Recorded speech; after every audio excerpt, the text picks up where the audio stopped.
আমি সমস্ত মেয়েদের বাবা মাদের বলতে চাই যে এবার থেকে একটু ভেবেচিন্তে জামাই সিলেকশন করবেন, কারণ মনে রাখবেন এখন সবাই সরকারি চাকরি করে ভাতা ডিপার্টমেন্টে। অপেক্ষা করো সেই দিনটার যেদিন আমাদের স্যালারি না ঢুকলে আমরা যেমন বিচলিত হয়ে যাই, তেমনি এই ভাতা ঠিকঠাক সময়ে না ঢুকলে এরাই ভাই পথে আন্দোলনে নামবে।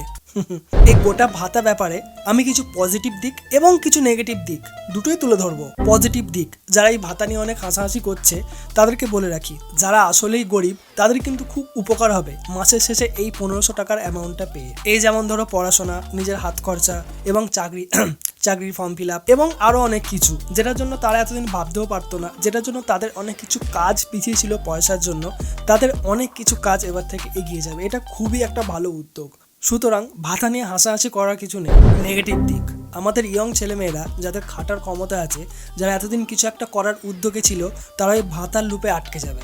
তারা ভাববে যে আমরা তো মাসের শেষে এই প্রকার অ্যামাউন্টটা পাচ্ছি, চলুক না যেভাবে চলছে। এবং এটা ভাবার দরুন আপনার বাড়ির শিক্ষিত ছেলেমেয়েটা বেকার প্রমাণ হয়ে গেল।